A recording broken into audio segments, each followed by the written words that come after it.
Welcome to the Drowsy Astronaut, where we explore the hidden depths of the universe, because every detail, no matter how small, changes how we understand the whole. Tonight we begin a slow passage outward from the Sun, and we will study each planet as its own chapter, and we will keep the language simple while holding the science steady. You can relax, work along, or fall asleep, while I outline what lies ahead, because Mercury leads to Venus, then Earth and Mars, onward to the giants and the distant belt, and each stop will carry recent findings. Just know that this is not a list to memorize, it is a walk with structure, where each fact is placed beside a picture in your head and the pace stays unhurried.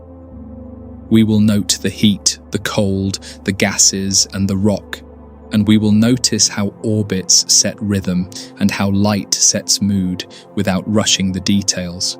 If terms appear, I will explain them in ordinary words before the formal names. So the meaning arrives first and the title arrives second. By the time we reach the far edge, your sense of the system will feel whole, and your sense of time will have slowed, while the narration continues forward. We start with Mercury, the nearest world to the Sun, a compact sphere of ancient rock, and a traveller so fast that a year there lasts just 88 Earth days. Because it has almost no atmosphere, its heat and its cold reach extremes beyond our experience, and the ground holds the scars of that exposure. Daytime can scorch far above 400 degrees Celsius, and night can plunge far below freezing because no thick air stores warmth, and the contrast is total. Across that brutal span lies a surface filled with craters, with overlapping rings and sharp rims that keep their edges, and the landscape reads like a preserved archive. Mercury's rotation is locked in a 3-2 resonance, meaning it turns 3 times on its axis for every 2 orbits, and this produces a sky unlike any other. If you stood there at the right longitudes, the Sun would rise slowly, appear to halt, drift backward a little, then continue forward, and the pattern would repeat across long days. A single solar day lasts 176 Earth days, so the light moves on a schedule that is heavy and strange, and the ground continuously cycles between blistering and frigid. This is the first lesson on Mercury. Time and heat behave with severity, and motion writes unusual loops in the sky, and the geometry is exact. The Messenger spacecraft entered Mercury's orbit in 2011, and for 4 productive years it mapped the surface and the chemistry, and it changed how we think about this small world. It found smooth volcanic plains that filled older basins, and it found long cliff-like scarps called lobate scarps, and these crossed the crust for hundreds of kilometers. Those scarps record global shrinkage because as the large iron core cooled, the crust wrinkled and compressed, and the planet became smaller by several kilometers in radius. Messenger also discovered bright, shallow hollows, irregular depressions that look freshly etched and whose origin likely involves volatile materials escaping, and the processes may still continue today. At the antipode of the giant Caloris Basin, Messenger imaged jumbled terrain where fractured blocks and tilted surfaces seem shaken and tossed, and the likely cause is seismic focusing from the huge impact.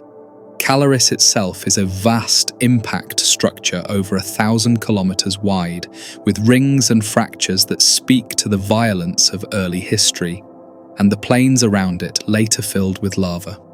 The chemistry of those plains showed unexpected sulfur and a high abundance of volatile elements for such a sunward world, and this forced revisions of formation ideas. Instead of being baked to sterility, Mercury kept certain light elements, and that persistence challenges simple thermal models. and the nuance matters. One of the most surprising results was the detection of ice at Mercury's poles, locked in shadowed crater floors where the sun never reaches, and the temperatures remain far below freezing. Radar reflections hinted at this long ago, but MESSENGER's neutron and laser data solidified the case and added evidence for dark organic material mixed with the ice, and the deposits look relatively young. Comets and asteroids likely delivered the water, and subsequent chemistry stabilized the layers in the shadows, and these small, cold traps became repositories. It is a stark contrast: fire near noon and frozen water in nighted pockets on a world pressed so near the sun, and it teaches respect for geometry and tilt. Mercury has a global magnetic field, rare among small rocky planets, and it is offset slightly to the north, and that asymmetry shapes how the solar wind interacts. The field gives Mercury a miniature magnetosphere, complete with a tail swept by the sun's flow, and measurements show dynamic reconnection events. Solar wind ions can sputter atoms from the surface, feeding a tenuous exosphere of sodium, potassium, and calcium, and these atoms glow faintly in certain light. A long sodium tail can stretch away from the planet, and observers on Earth have imaged it near certain elongations, and it shows Mercury is not inert. The planet's core occupies a much larger fraction than Earth's, likely mostly iron with some light elements dissolved, and the outer portion remains partially molten. That liquid contributes to the magnetic field, and the interior's slow cooling drives the continued contraction recorded by the scarps, and the structural story links crust to core. Several formation scenarios compete: giant impact stripping, hit-and-run collisions, or early nebula sorting of metals, and each can explain parts of the data. MESSENGER's geochemistry favors a complex history where multiple events acted and where carbon may have floated upward to form a graphite-rich layer, and this could explain the planet's low reflectance. Relativity enters through Mercury's orbit because its perihelion advances slightly faster than Newton predicted, a puzzle resolved by Einstein's curvature of space-time, and the numbers match observation. This small effect became a key test, turning Mercury into a precise instrument for gravity theory, and its path continues to agree with general relativity. Planetary ephemerides still include Mercury's pull, and its data help refine solar parameters, and navigation benefits from the improvements. A small world can carry large meaning, and Mercury's steady motion keeps teaching physics with every lap, and that is worth noticing. From Earth, Mercury is often hard to see because it never strays far from the sun in our sky, and twilight washes out the faint point. A few times each century, it passes directly across the solar disk, a transit that appears as a tiny moving dot, and safe filters reveal the geometry with elegance. These events are precise clocks linking orbital inclinations to predictable dates, and the spectacle is both simple and rigorous. For casual observers, morning and evening elongations offer chances, and a clear western or eastern horizon helps a great deal, and patience pays off. Bepi Colombo, a joint mission of ESA and JAXA, is en route with multiple flybys before orbital insertion planned for 2025. And twin spacecraft will then separate for coordinated studies. The mission will refine maps of the surface, probe the exosphere and magnetic tail, and track the gravity field for interior structure, and the instruments surpass MESSENGER's suite, With better spectral coverage and improved resolution, BepiColombo will measure abundances, textures, and fields with higher fidelity, and models will tighten accordingly. Every new pass adds constraints on the origin, and each refined number narrows the options, and science advances by these quiet steps. Mercury's geology reads like layered time, with older cratered highlands and younger smooth plains, and lava once poured through fractures to fill lows. Pyroclastic vents mark explosive volcanism, where volatile-rich magma ejected fragmented rock, and dark halos still surround several source pits. The hollows likely represent volatile loss, perhaps of sulfur-bearing or chloride minerals under intense irradiation, and their sharp edges suggest youth.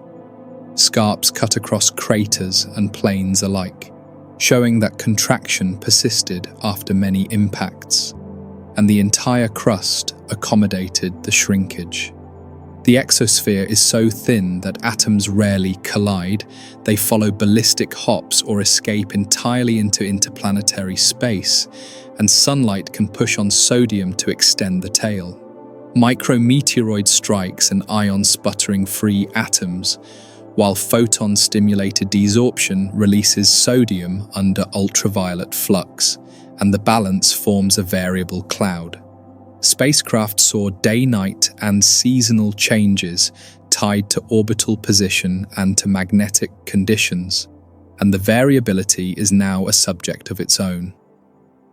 Even in such tenuous gas, processes are many, and the physics is subtle, and Mercury's near vacuum becomes a lively laboratory.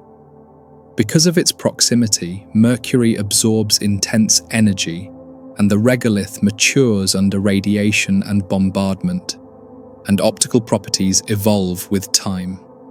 Low reflectance material may signal carbon, potentially remnants of an ancient flotation crust that formed as lighter graphite rose, and later impacts mixed it into the soil.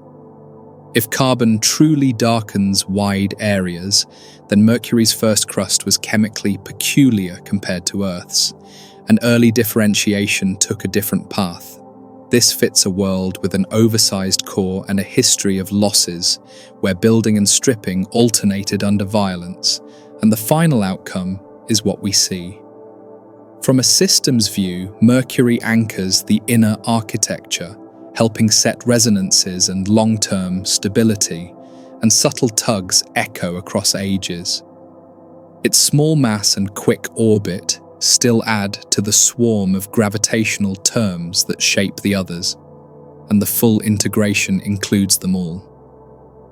Models of inner system formation test scenarios against Mercury's mass, core fraction, and orbital eccentricity, and only certain histories survive. Thus, one compact planet limits the allowed stories, and the discipline of fit keeps speculation lean, and that is good practice. It helps to hold a human scale while we talk in numbers, so picture grey highlands split by long ridges, picture crisp craters with bright rays trailing, and picture a sky with a slow sun. Picture a ground where a thin exosphere carries shimmering sodium, and a magnetotail swings like a banner downwind, and where charged particles pepper the surface. Picture a place where shadow keeps ice, while noon bakes nearby slopes beyond any earthly heat, and yet both conditions persist side by side. When you hold that image, Mercury stops being abstract data and becomes a single resilient world that endured the early furnace and still carries its record. For your memory, keep only a few anchors: fast year, slow day, big core, shrinking shell, polar ice, bright hollows, magnetic field, sodium tail, and an orbit that verified relativity. Each anchor will return later when we compare Venus, Earth, and Mars, because contrasts give shape to knowledge and similarities give cohesion. As Bepi Colombo refines the numbers, we will revisit assumptions and keep the better explanations. And the next map will be sharper. Mercury is the compact opening, the baseline for everything that follows, and the proper start for a solar system tour. And our next step will extend outward. We will move next to Venus, Earth's similar-sized neighbor wrapped in dense air, and we will face heat, pressure, and chemistry of a very different kind. There, we will weigh radar maps against surface stories and weigh cloud signals against eruption clues. And the planet will show how greenhouse physics scales. But before we go, hold Mercury's severity and Mercury's surprises together and let the contrast settle. In the inner sky of our system, one small world proves that proximity does not erase complexity and precision does not erase wonder, and the lesson is worth carrying forward. We will move next to Venus, Earth's neighbor in size and mass, with a diameter almost the same and yet covered in dense clouds that hide the surface from view, and this makes it one of the most challenging planets to study, even though it shines so brightly in our skies. Where Earth supports air and water, Venus holds pressure equal to the bottom of an ocean trench, with heat hot enough to melt lead. And this proves how small differences in atmospheric chemistry can reshape an entire planet until it no longer resembles its twin. It reflects sunlight more strongly than any other planet, blazing in morning and evening as a brilliant star. But below those clouds lies a world of crushing air, choking acid, and a constant volcanic heat. Every spacecraft that has landed there has survived for only minutes, sending back blurred images and faint signals before the heat destroyed circuits and the pressure flattened the metal into silence. The Soviets sent Venera probes through the 1970s and 1980s, and their photos remain among the most iconic planetary images ever taken, showing cracked stones under an orange haze, seen for only an hour or less, yet enough to prove what kind of surface lay beneath the clouds. These images showed a scorched ground, littered with jagged rocks and broken slabs, baked at hundreds of degrees and altered by constant stress from the heavy air. Later radar mapping revealed vast plains, shield volcanoes larger than any on Earth, and strange circular features called corona, all evidence that Venus has been shaped by internal heat, escaping violently in floods of lava. Venus, therefore, is a world that began as Earth's equal, but diverged into a completely different path. And the result is a cautionary example of how climate and air can control a planet's destiny. Scientists sometimes call Earth and Venus planetary twins, but this resemblance is misleading because beneath the numbers lies a complete contrast, where one planet became an oasis and the other became an oven. The atmosphere of Venus is thick with carbon dioxide, more than 96% of the whole, with clouds of sulfuric acid, and together they form a greenhouse effect stronger than anything else in the solar system. That greenhouse keeps the surface at more than 460 degrees Celsius, hotter than Mercury, even though Mercury orbits closer to the Sun, because Venus holds its heat rather than letting it escape. Even in the night, or at the poles where sunlight is faint, the heat does not fade, because the carbon dioxide traps infrared radiation completely, and the winds redistribute it across the entire globe. Recent missions and observations have suggested that Venus may still be active, and that some regions are being reshaped by volcanic eruptions, with radar data from orbit showing possible surface changes over time, which may be recent. In 2020, a controversial detection of phosphine gas in the upper atmosphere was announced, a molecule difficult to explain without unusual chemistry, and some argued it might even be a marker for microbial life high in the clouds. Later reanalysis challenged the signal, pointing out possible errors in data handling, and debate continues among planetary scientists. But the episode renewed interest in Venus and brought it back into the spotlight. Now, new missions are on the way. NASA's Veritas and Da Vinci Plus and ESA's Envision, each equipped to probe the air, map the terrain, and test for signs of volcanic activity, offering the clearest look at Venus in decades. Venus rotates strangely, with a day that lasts 243 Earth days, longer than its year of 225 days, and it spins backward compared to most planets, so the Sun appears to rise in the west and set in the east. The atmosphere, however, moves far faster than the ground, creating superrotation, a global wind that circles the entire planet, carrying clouds around in only 4 Earth days. These winds blow at hundreds of kilometers per hour, sweeping sulfuric acid droplets across the skies and driving storms that never truly end, while the surface remains locked beneath. This motion gives Venus its striking brilliance, making it appear as the morning star and evening star, a sight noticed by every culture in history, long before telescopes revealed its harsh nature. Radar mapping by NASA's Magellan mission in the 1990s revealed details of ridges, plains, and volcanic structures, proving that the surface of Venus has been reshaped in massive events. Unlike Earth, Venus does not have shifting plates, but instead holds a solid shell, with heat trapped inside until it forces its way out, flooding wide areas with lava at once. Large circular features called coronae mark where mantle plumes pressed upward, warping the crust before collapsing, and these exist nowhere else in the solar system in such numbers. The lack of small craters confirms that the surface is geologically young, perhaps less than 1 billion years old, resurfaced by widespread volcanism. And this shows that Venus is still active on geological timescales. Its atmosphere is dense with carbon dioxide and clouds of sulfuric acid, reflecting sunlight back into space while locking heat below. Venus Express, a European mission, detected bursts of lightning within those clouds, electrical discharges sparking across the dense air, though their frequency remains uncertain. On the surface, the pressure is 90 times Earth's, equal to nearly 1 kilometer beneath ocean water, and this crushes probes quickly, leaving only fragments of data behind. Each attempt adds to the record, short signals gathered before systems fail, and every measurement builds the larger picture, so progress comes slowly.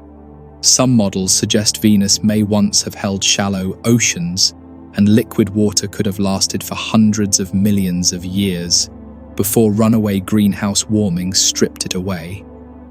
If true, this means Venus began in a more temperate state, one where rivers and seas might have existed, but lost it through imbalance in air, and this turned it into the furnace we see today. This lesson matters when we look at distant exoplanets, many of which orbit close to their stars and may look similar in size, but not all will prove habitable. Venus teaches us that size is not enough, because atmosphere is decisive, and small changes can mean survival or desolation. Without a strong intrinsic magnetic field, Venus is exposed directly to the solar wind, and this strips atoms from the upper atmosphere over time. Venus Express measured ion escape, tracking how plasma streams pulled gases outward, and recorded variations when solar storms struck, showing the constant erosion. Instead of a protective dynamo, Venus generates induced fields from currents in its thick air, and these offer partial shields, but they are weak and unstable.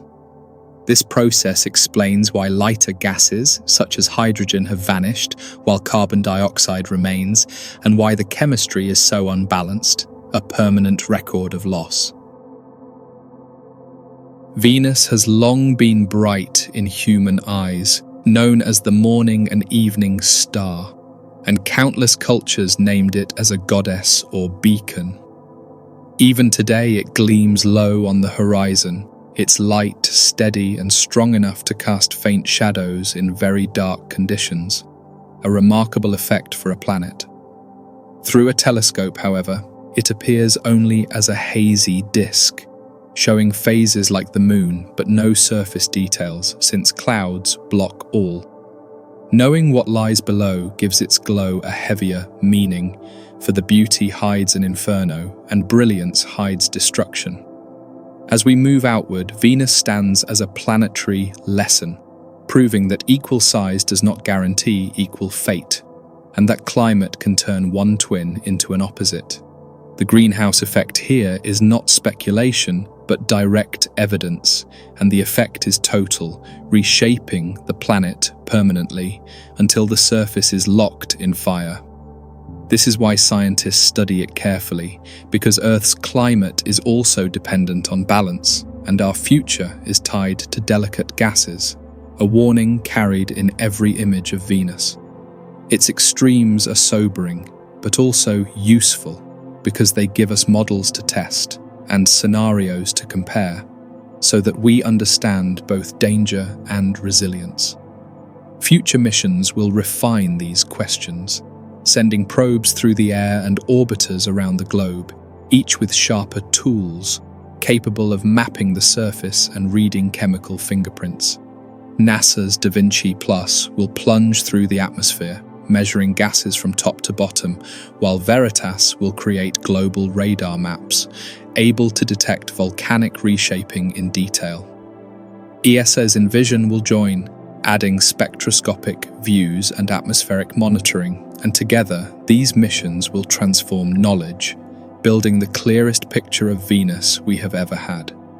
By the time their results arrive, Venus will no longer seem like a blank sphere, but a known and explained world, and yet still filled with difficult questions.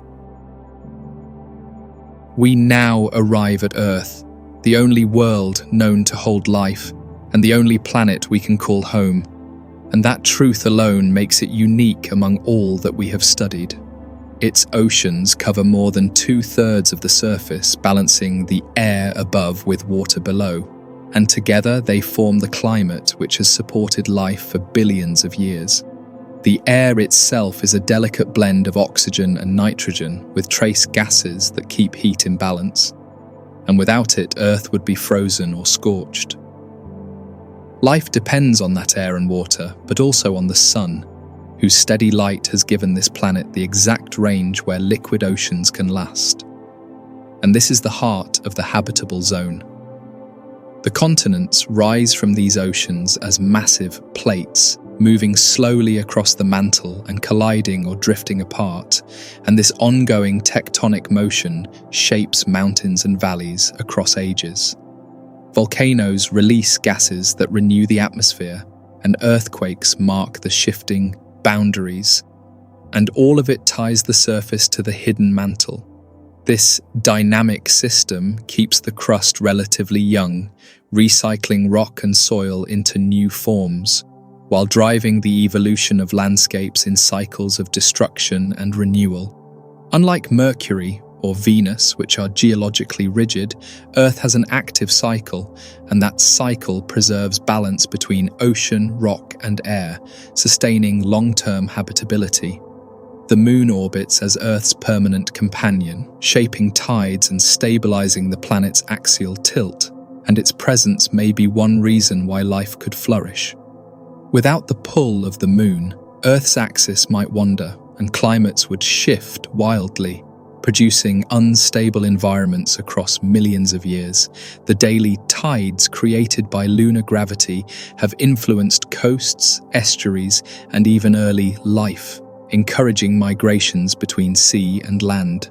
In this way, the Moon has been not only a companion but also a partner, guiding the rhythm of Earth's ecosystems with subtle force.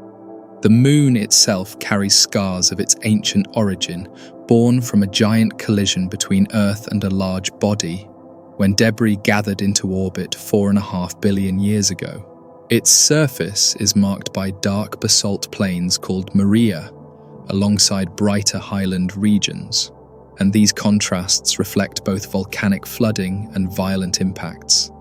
Because there is no real air, the craters remain intact, preserving the history of bombardments across billions of years, while Earth's active geology has erased most such marks. Samples returned by Apollo revealed volcanic basalts and fragile glass beads, evidence of both eruptions and collisions etched into stone. The distance to the Moon increases by centimeters each year as tidal forces transfer energy from Earth's rotation into orbital motion, pushing the Moon gradually farther. Even so, the rotation of the Moon remains locked to Earth, always showing the same face, leaving the far side forever unseen from the ground. Orbiters revealed that hidden hemisphere filled with rugged craters and bright highland terrain, strikingly different from the Maria-dominated nearside. This asymmetry remains a puzzle, pointing to complex heating and crustal differences formed early in lunar history. Earth itself has layers that define its structure: a crust of rock, a mantle of convecting silicates, and a core split into a liquid outer region and a solid inner sphere. The core drives a magnetic field, one of Earth's most vital shields, deflecting the solar wind and preserving the atmosphere. Without that field, our air might have been stripped, leaving the surface barren, much like what occurred on Mars when its dynamo failed. Thus, the unseen core beneath us protects the air we breathe and the oceans we depend on, and it sustains Earth's unique environment. Satellites today measure Earth's changing climate, tracking gases, sea levels, and ice cover, and the signals reveal rapid shifts in greenhouse balance. Rising carbon dioxide and methane have already warmed the global average, altering weather, storms, and seasonal patterns. The same principles that made Venus into a furnace apply here, showing how sensitive air can be and warning us that climate is fragile. Comparisons with Venus and Mars confirm the lesson. Atmospheres can change quickly and habitability can be lost. Looking upward, Earth is more than a home, it is also a reference, against which we measure the faint signals of exoplanets. When telescopes see oxygen or water vapor in a distant spectrum, they compare it to Earth's known profile. Without Earth's record, we would not know what those spectral lines mean, and the search for life would be blind. Thus, Earth is both laboratory and home, and every discovery elsewhere is anchored to its data. For those who have seen it from orbit, Earth appears as a fragile sphere, blue with oceans and white with cloud. Astronauts describe an overview effect where borders vanish and unity becomes visible, reminding us that divisions are illusions. From orbit, storms twist as pale spirals, continents stretch beneath shifting clouds, and the thinness of the air becomes obvious. In that line of blue lies every memory, every culture, every story, fragile as glass across the dark void. Earth's biosphere is vast, reaching from deep ocean vents to high mountains, and every ecosystem depends on the flow of solar energy. Forests exchange gases with the atmosphere, and plankton in the seas create much of our oxygen, maintaining the balance of the planet. Every species plays a role, each linked by cycles of nutrients, and together they form a web of stability. If one part falters, others shift as well, because no process is isolated, and the system survives only as a whole. The Moon also holds potential for resources, with polar ice locked in crater shadows and minerals scattered in the soil. Future missions by agencies and companies may test extraction using the Moon as a base, both for science and for building new technology. Its low gravity makes launches easier, and its closeness keeps communication practical, so it becomes a natural stepping stone. By returning, their humanity expands reach, opening paths toward Mars, asteroids, and worlds far beyond. Earth and the Moon form a gravitational system, orbiting together in a partnership that defines calendars and tides and locks their history as one. The tides slow Earth's spin, the Moon drifts farther, and patterns of orbit evolve. Yet the bond endures. Every month and eclipse arises from this motion, and our cultures have always looked upward, guided by their rhythm. Though the solar system is wide, for us this pair is the anchor, the reference and the home, against which all else is compared. Exploration has carried humans to the Moon already through the Apollo missions, and those footprints remain as reminders of what is possible. The rock samples brought back reshaped geology, revealing chemistry and ages that confirmed models of solar history. Now, plans aim to return through the Artemis program to build a presence and to test technologies for Mars. The Moon is therefore both archive and future, a world of memory and a place to begin again. The relationship between Earth and the Moon is more than gravitational. It is also deeply cultural, shaping myths, calendars, and stories across civilizations.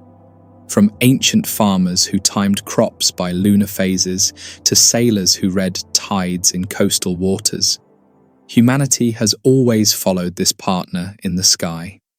Even today, the cycle of the Moon marks months, festivals, and moments of ritual, binding daily life to celestial order. The Moon is not just a companion of Earth, it is also a mirror of human time, reminding us that natural rhythms guide us still.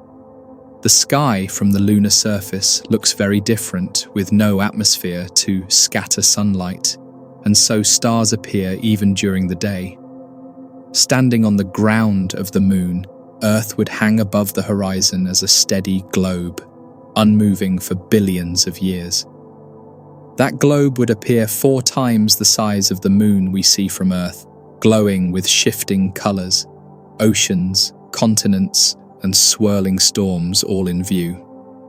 For an astronaut, that sight is both breathtaking and sobering, for it shows how small Earth is and how delicate it appears against darkness. The Apollo missions revealed not only rocks, but also the effect of deep isolation, as astronauts spoke of the overview effect and a new sense of fragility. When they looked back at Earth, they saw no borders, no divisions, only a single world, bright and alive in space. That view inspired movements for conservation and peace, as images of the pale blue dot spread across Earth, stirring a sense of unity. The Moon gave us this vantage, and its barren silence contrasted with the life of Earth, making the difference unforgettable. Future plans will use the Moon not only for science but also as a gateway, testing technologies for Mars and beyond. The Artemis program aims to place humans there again to build bases and test long habitation, creating a foundation for exploration. Robots will precede humans, mapping resources and searching for usable ice, because water will be fuel as well as life support. Through this process, the Moon becomes more than a relic, it becomes an instrument, helping humanity reach further. Earth, meanwhile, remains the measure of habitability, and its climate serves as a benchmark, shaping how we classify distant planets. When telescopes observe exoplanets, their light passes through atmospheres, leaving faint spectral lines, and we compare those lines to Earth. Without this comparison, the chemistry of alien worlds would remain opaque. But Earth gives us the template, Thus, every discovery abroad reflects back to us, teaching both about the cosmos and about ourselves. Earth's magnetic shield also plays a critical role, deflecting charged particles and preventing direct erosion of the atmosphere. Auroras appear when those particles enter near the poles, colliding with gases and releasing shimmering light, both warning and beauty in one.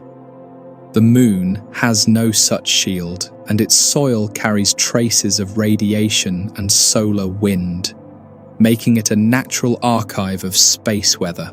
Together, Earth and the Moon provide contrast, one protected, one exposed, and both telling of different planetary outcomes.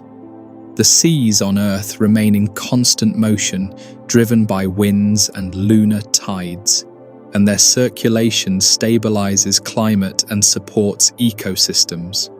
From deep vents releasing minerals to sunlit coral reefs, life thrives across the range. The Moon's pull enhances this rhythm, drawing water across basins and shaping currents, connecting coastlines across thousands of kilometers. Without those tides, marine life might have evolved differently, and coastal systems would lack their renewing force, proof of lunar influence on biology. The Earth-Moon system also influenced early life itself, with tidal pools concentrating molecules, creating environments where chemistry could step toward biology. Repeated cycles of wetting and drying fostered complexity, giving amino acids and lipids a chance to assemble and to form early structures. Though the details remain uncertain, scientists point to tides as essential drivers, linking the Moon indirectly to life's beginning.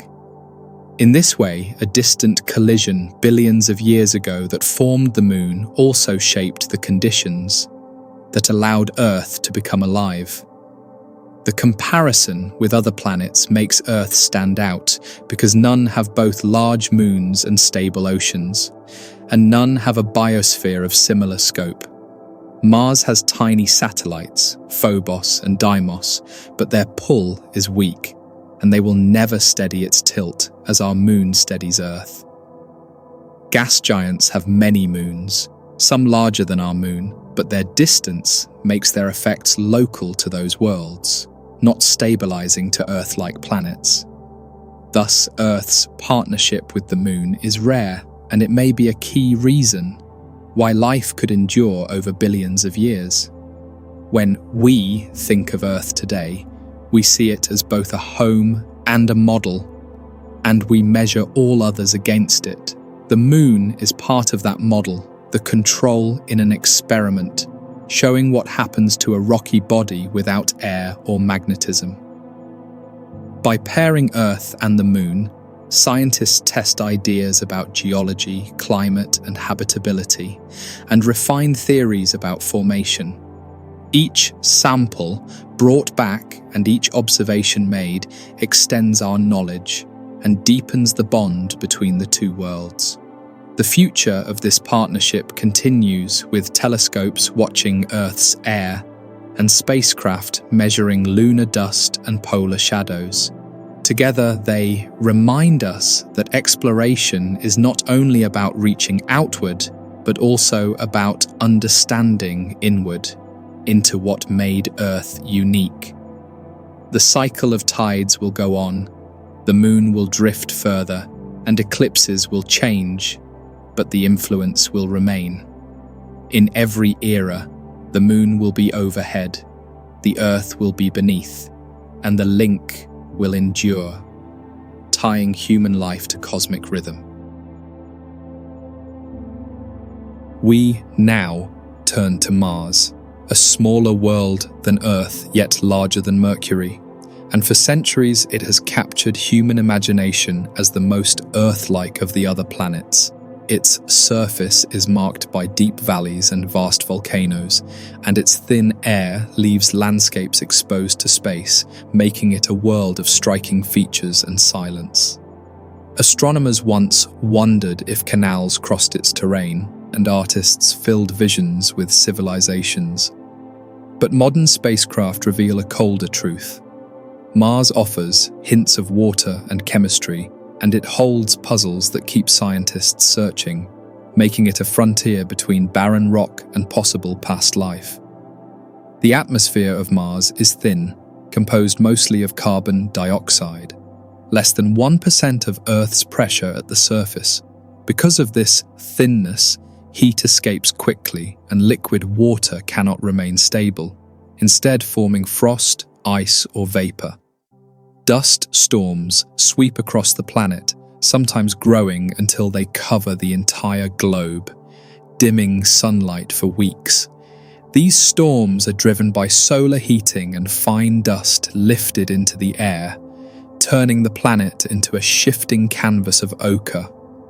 Mars holds the largest volcano in the solar system, Olympus Mons, rising taller than Everest, 3 times its height and hundreds of kilometers wide. Its slopes are gentle, built by countless lava flows over ages, and its summit, caldera, is vast, larger than many cities combined. Nearby lie Tharsis plateaus with other giant volcanoes such as Ascraeus and Pavonis, each a colossal structure, showing the power of Martian volcanism. Though these volcanoes are extinct today, their size proves that Mars once had interior heat, feeding eruptions for billions of years. Valles Marineris is another feature, a canyon system stretching over 4,000 kilometers and up to 7 kilometers deep, dwarfing Earth's Grand Canyon. Its walls are carved with landslides, ridges, and layers, and they reveal Mars's crustal history, marked by fractures and tectonic stresses. Some scientists think the canyon formed when Tharsis bulges pulled the crust apart, while others see signs of water erosion, leaving debate open. Walking through such an expanse would mean seeing cliffs stretching past the horizon, shadows falling across valleys, and landscapes carved by immense forces. Evidence shows that water once flowed on Mars, carving river channels and leaving deltas, features visible from orbit in sharp detail. Rovers found minerals like clays and sulfates, which form in liquid water, proof of ancient streams. Crater lakes such as Jezero hold sediments shaped by flowing water, and Perseverance rover studies them, searching for chemical fingerprints of past life. The pattern is consistent. Billions of years ago, Mars was wetter, warmer, and active, and time has stripped it into the cold desert we see now. Today, water remains, but mostly locked in polar caps of ice and carbon dioxide, which expand and shrink with the seasons. Beneath the soil, briny solutions may persist as thin films, hinted at by recurring slope lineae, dark streaks seen on hillsides. While their origin is debated, they could mark brines seeping outward or dusty flows caused by surface instability, leaving the question unsettled. Either way, the presence of water in any form raises the possibility of habitability, even if life never developed. Methane detections in the Martian atmosphere have fueled debate because methane is unstable and must have a recent source, geological or biological. Curiosity rover measured fluctuating levels near Gale Crater, while telescopes on Earth also recorded faint signals. Though results are inconsistent, if the gas comes from volcanism or chemical reactions with rock, it marks ongoing activity. But if it comes from biology, it would be profound. So far, the evidence is unclear, leaving the search for methane one of Mars's great mysteries, and missions continue to refine the data. Mars hosts 2 tiny moons, Phobos and Deimos, irregular in shape and likely captured asteroids, circling close in uneven orbits. Phobos orbits so near that it rises and sets multiple times per day, its tidal forces slowly pulling it inward, where one day it will break apart. Deimos stays farther, moving slowly against the sky, and its surface is gentler, but it too carries the marks of ancient collisions. These moons add to Mars's character, satellites small yet telling, of capture and orbital change across time. Rovers like Spirit, Opportunity, Curiosity, and Perseverance have transformed our view, sending back images of dunes, rocks, and sunsets in thin skies. Spirit climbed hills, Opportunity crossed plains, Curiosity studied geology in Gale Crater, and Perseverance now explores Jezero. These missions drill, sample, and analyze minerals, building a record of the planet's history, layer by layer. The plan is to cache samples for eventual return, letting scientists on Earth test for organics, with precision beyond current tools. Orbiters, such as Mars Reconnaissance Orbiter and MAVEN, track the planet daily, mapping surface changes and atmospheric escape. Their data shows dust devils twisting across plains, frost forming at dawn, and thin clouds drifting above volcanoes, all captured in detail. MAVEN measures how solar wind strips gas from the upper air, revealing how Mars lost its atmosphere over billions of years.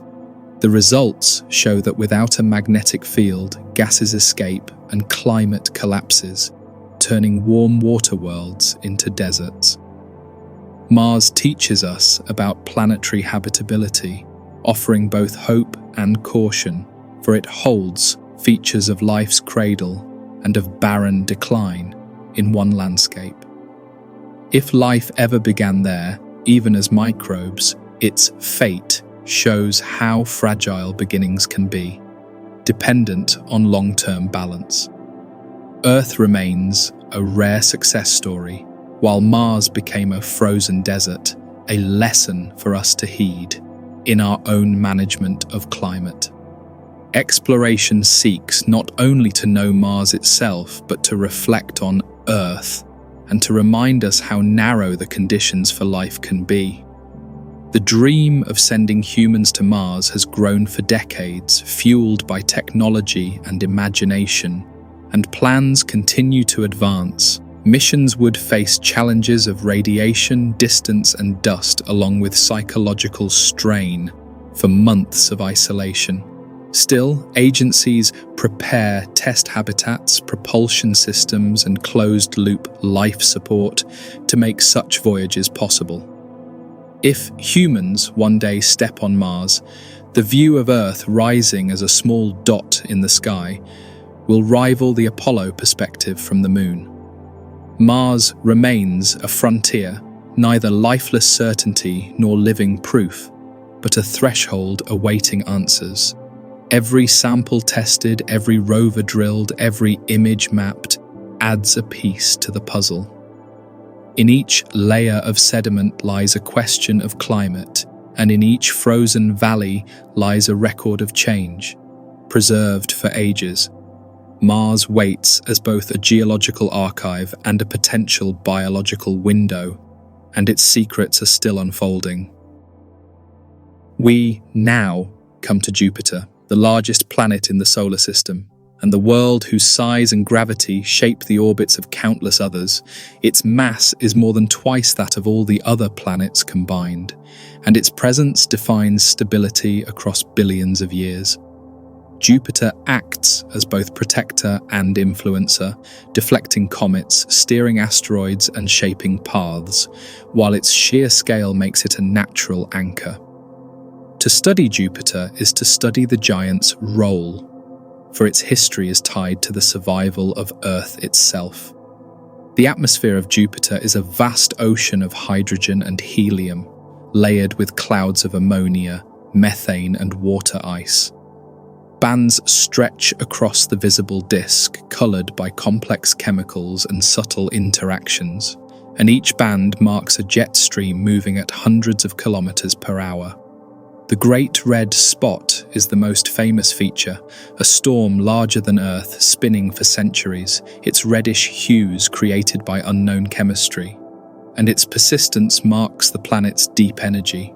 Winds circle in alternating zones, rising and sinking with powerful currents, and they shape the dynamic face of Jupiter we see in every telescope image. Beneath the clouds lies immense pressure, crushing gases into metallic hydrogen, where electrons move freely, generating magnetic fields stronger than any other planet. This magnetosphere extends millions of kilometers, enveloping moons and rings, and even reaching near Saturn's orbit. Charged particles trapped inside create deadly radiation strong enough to destroy electronics, and missions must shield themselves carefully. The scale of this field makes Jupiter a miniature star, not by fusion, but by magnetism and mass. The interior of Jupiter remains mysterious, with models suggesting a core of heavy elements, surrounded by metallic hydrogen and vast layers of fluid. Juno mission has refined our knowledge, mapping gravity fields and magnetic patterns, and revealing unexpected asymmetries. The data suggest a diluted core, spread over a wide region instead of a compact sphere, perhaps from a giant impact in the planet's past. This history reminds us that even massive planets are not immune to collisions, and that their structures carry scars hidden beneath clouds. Jupiter hosts dozens of moons, with 4 large Galilean satellites standing out, discovered by Galileo in 1610 and still among the most remarkable bodies in the solar system. Io is the most volcanic world we know, its surface renewed by lava, its colors bright with sulfur and ash, and eruptions rise hundreds of kilometers high. Europa hides a global ocean beneath an icy crust, and its smooth surface is scarred with cracks where water may leak upward. Ganymede is the largest moon of all, bigger than Mercury, with its own magnetic field, while Callisto remains a cratered relic, preserving ancient impact history. Io's volcanoes are driven by tidal heating, as gravity from Jupiter and its sibling moons flex the interior, melting rock and driving constant activity. These eruptions release sulfur dioxide that forms a thin atmosphere, and also feed plasma into Jupiter's magnetosphere. The interaction creates intense auroras near Jupiter's poles, glowing in ultraviolet light as magnetic currents connect moon to planet. Io shows how tidal forces can power worlds, and its volcanic energy is unmatched anywhere else. Europa has become a central target for astrobiology because its hidden ocean may hold conditions for life. The crust of ice is estimated to be tens of kilometers thick, with liquid water beneath, kept warm by tidal heating, and the ocean may be deeper than all Earth's seas combined. Hubble observations have hinted at plumes erupting from cracks, ejecting water vapor into space, and this offers a way to sample the ocean indirectly. The upcoming Europa Clipper mission will fly close and measure these regions, mapping ice, searching for chemistry, and testing the habitability of this ocean world. Ganymede is remarkable not only for size, but also for its magnetic field, the only moon known to generate one. This field creates auroras of its own, shifting under Jupiter's magnetic pressure, a signal used by Hubble to confirm a hidden ocean beneath its ice. Surface features show grooved terrain, ridges, and younger plains, recording tectonic activity, and proving that Ganymede is not a frozen sphere. Its massive scale makes it a planetary body in its own right, and studying its structure adds to our sense of diversity. Callisto offers a contrast with an ancient surface battered by impacts, preserving records of 4 billion years of bombardment. Unlike its siblings, Callisto shows little geology, no major signs of heating, and no internal renewal, making it a relic of the early solar system. Yet beneath its crust there may still be a hidden ocean, kept liquid by salts and pressure. This world reminds us that even seemingly dead moons may hide surprises, waiting for missions to confirm. The interaction of Jupiter with its moons forms a miniature solar system, complex enough to be studied on its own. Magnetic currents link moons to the giant plasma streams wrap around orbits, and gravitational tugs create resonances that keep Io, Europa, and Ganymede locked in rhythm. This resonance pumps energy into their interiors, sustaining volcanic and tidal activity, and making these moons far more dynamic than their size suggests. Together they form a laboratory for planetary physics, showing how gravity and magnetism can sculpt entire worlds without fusion or starlight. For centuries, Jupiter has been observed from Earth, its bands shifting and spots changing, visible even in small telescopes. Galileo's discovery of its moons transformed astronomy, proving that not all bodies orbit Earth, and showing a solar system of complexity. Later observations tracked the shrinking and expanding of the red spot, the appearance of new storms, and the fast rotation of the planet itself. Jupiter completes one turn in under 10 hours, flattening its shape into an oblate sphere and making its equatorial bulge clear. Modern spacecraft have expanded this view, from Pioneer and Voyager flybys to Galileo and Juno, each adding pieces to the puzzle. Galileo Orbiter studied the moons, mapped radiation, and dropped a probe into the upper atmosphere, measuring heat, pressure, and chemistry until it was destroyed. Juno arrived in 2016, and its polar orbit reveals details of magnetic currents, as well as the depth of atmospheric bands. Its images of poles showed swirling cyclones organized in geometric patterns, adding beauty and mystery at once. Jupiter's rings are faint, formed of dust from small moons, and invisible from Earth's surface. They remind us that ring systems are not limited to Saturn, and that tiny grains can circle even a giant. Though delicate, these rings contribute to the planet's story, connecting moons, impacts, and dust as part of a wider cycle. Every piece of material here links to processes across the system, showing Jupiter as more than a single body. The storms of Jupiter deserve close study because they are unlike weather on any other planet, larger, deeper, and longer lasting by far. The Great Red Spot has persisted for at least 300 years, a vast rotating vortex, twice the size of Earth yet slowly shrinking in recent decades. Winds within the storm reach hundreds of kilometers per hour, and cloud tops tower higher than our tallest mountains, making it both destructive and fascinating.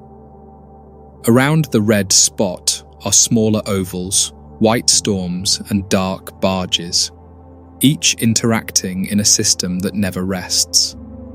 The colors of these clouds remain mysterious, with chemicals reacting under sunlight and high energy, producing red, brown, and yellow shades.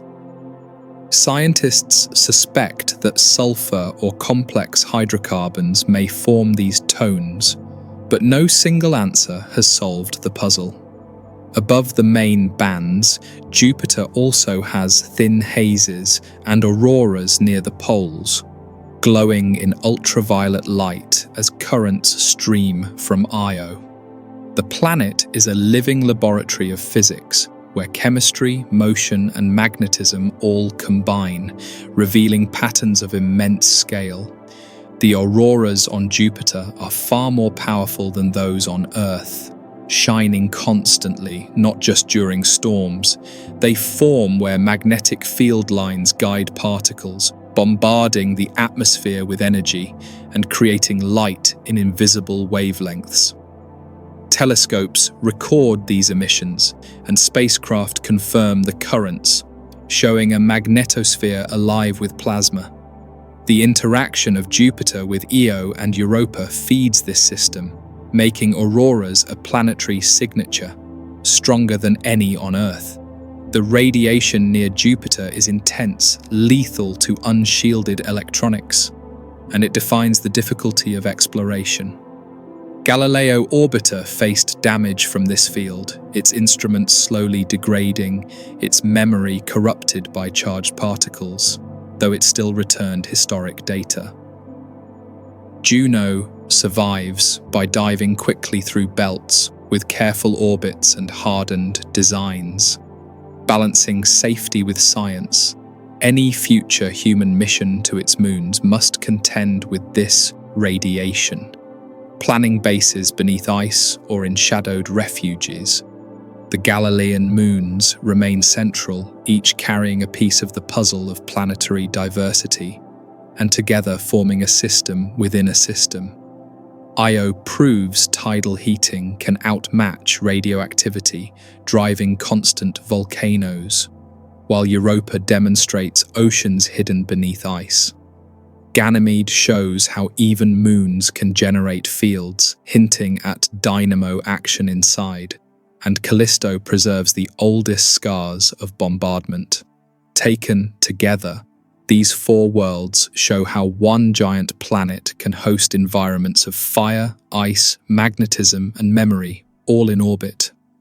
Upcoming missions will transform our knowledge of this system, with ESA's JUICE set to explore Ganymede, Callisto, and Europa in the 2030s. JUICE will orbit Ganymede, mapping its field and ice and testing for hidden oceans, making it the first mission to circle a moon other than our own. NASA's Europa Clipper will follow, diving close to Europa dozens of times, measuring plumes and surface cracks, searching for chemistry of habitability. Together, these efforts will turn speculation into detail, revealing oceans, crusts, and magnetic patterns, and reshaping our view of outer moons. Jupiter teaches us about exoplanets as well, because many discovered worlds are gas giants, orbiting stars at distances large or small. Hot Jupiters circle close to their stars, their atmospheres boiling, their winds racing at supersonic speeds, and their nature is compared to our own Jupiter. By studying the largest planet here, we build models of what gas giants look like across the galaxy and refine theories of planetary formation. Jupiter also reflects history, for its gravity shaped the asteroid belt, preventing a fifth rocky planet from ever forming. Its pull stirred material, scattering fragments and altering paths, leaving the belt as debris instead of a planet. Some scientists believe Jupiter also helped deliver water-rich asteroids to early Earth, seeding oceans and changing our trajectory toward life. Thus, this giant influenced not only its own region, but also the destiny of smaller worlds, including ours. The future of Jupiter studies remains open, with instruments still analyzing data from Juno and new missions in preparation. Astronomers watch the red spot, track storms, and model magnetic fields, while searching for new interactions. Every year brings sharper views, better sensors, and refined questions, deepening the story without closing it.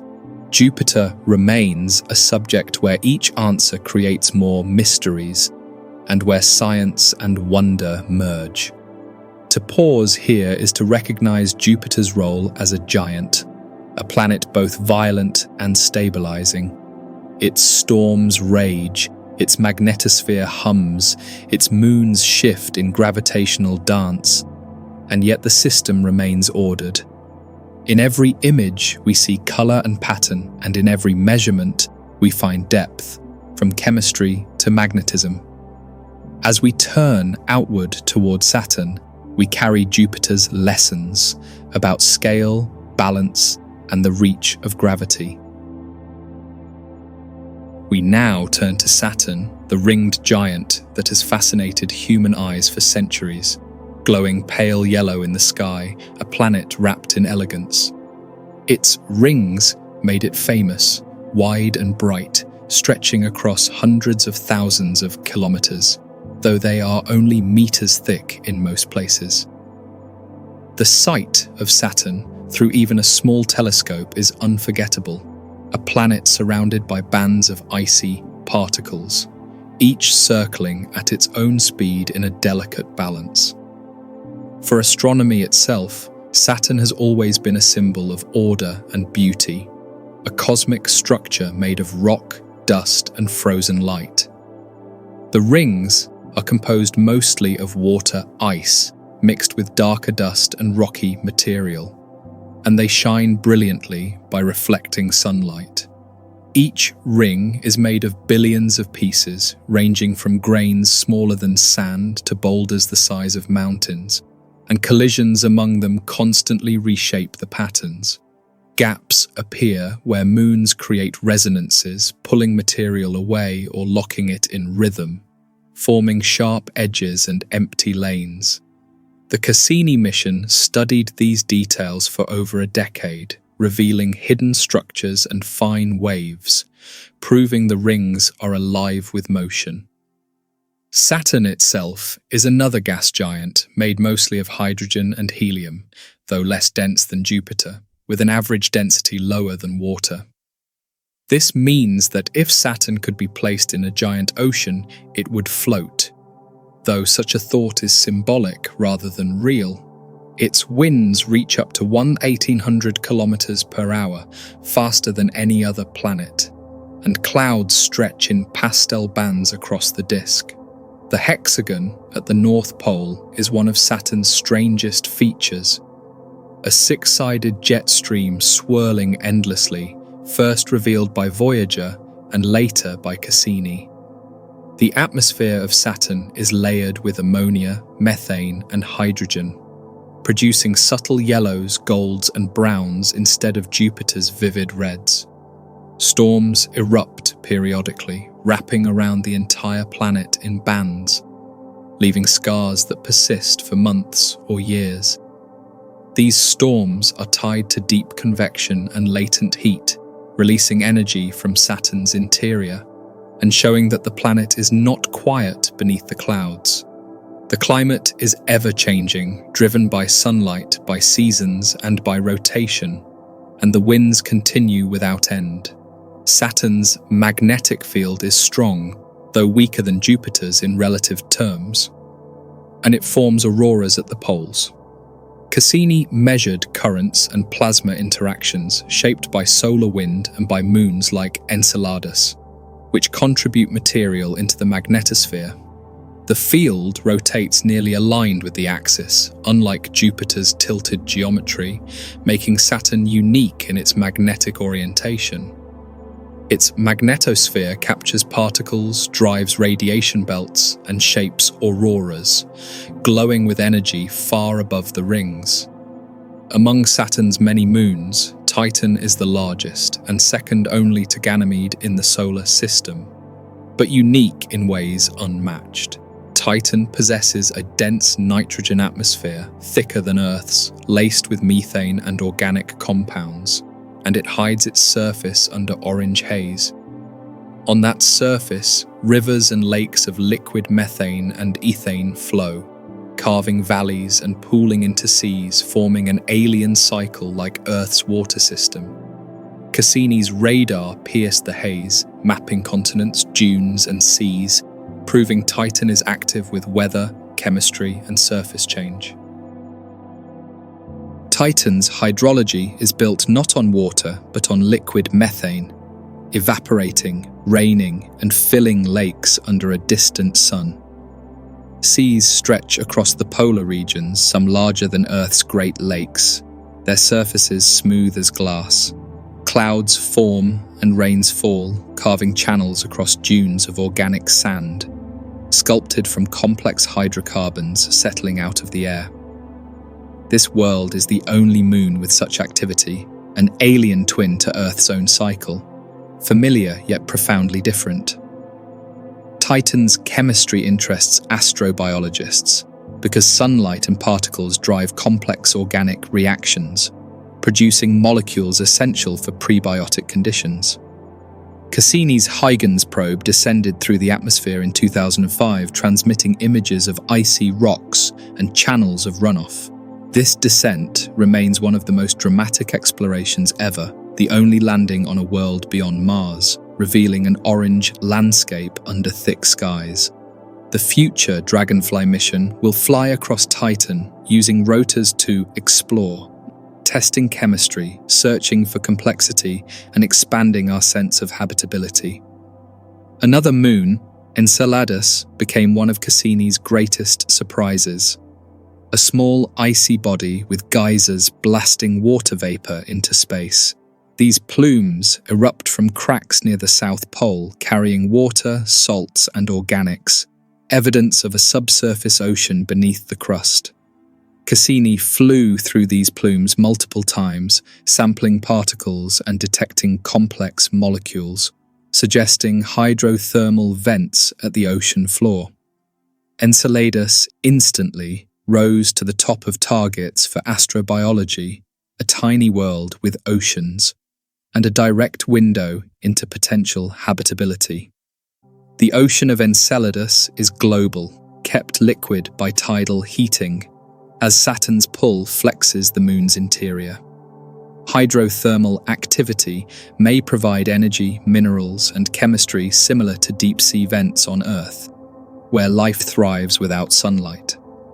In this way, Enceladus offers a chance to test whether biology could emerge in a hidden ocean beneath layers of ice, and its plumes bring that ocean to space. Future missions may carry samplers or landers to the surface to analyze fresh material and answer this profound question. Other moons of Saturn hold interest too, from icy Mimas to strange Hyperion and heavily cratered Iapetus. Mimas resembles the fictional Death Star with a giant impact crater, a scar dominating half its surface. Hyperion tumbles chaotically, spinning irregularly with strange sponge-like pores, making it one of the oddest bodies in the solar system. Iapetus shows a two-toned surface with one hemisphere dark and the other bright ice, perhaps from sweeping up dust from outer rings. Rhea, Dione, and Tethys also circle Saturn, their surfaces covered in ice and marked by craters and ridges. These moons may hide subsurface oceans as well, hinted by fractures and density measurements, though less confirmed than Enceladus. Each moon adds to the system's variety, forming a miniature world of contrasts and possibilities, linked together by Saturn's gravity. Exploring these satellites builds perspective, showing how one giant planet can host many distinct environments, each with its own story. The rings themselves interact with moons, exchanging material and shaping boundaries, a constant feedback between small and large bodies. Some moons act as shepherds, holding ring edges in place, while others carve gaps through resonance. The Encke gap is shaped by Pan, a tiny moon orbiting within, and the Keeler gap by Daphnis, each creating ripples along the ring edges. These ripples are visible as waves and vertical disturbances, captured in sharp detail by Cassini's cameras. Cassini's mission changed Saturn science forever, orbiting from 2004 until 2017, mapping the system in depth. It observed storms, auroras, ring features, and moons, sending back terabytes of data, rewriting textbooks. Its finale came in a grand finale dive, looping between the planet and rings, sampling fields, gases, and particles until it plunged into the atmosphere. This end was chosen to avoid contaminating Enceladus or Titan, protecting their oceans and preserving them for future study. Saturn also teaches us about planetary formation, as its rings may be young, perhaps only 100 million years old, or ancient remnants of destroyed moons. The debate continues, with models suggesting collisions, captures, or gradual erosion, all possible sources of the ice.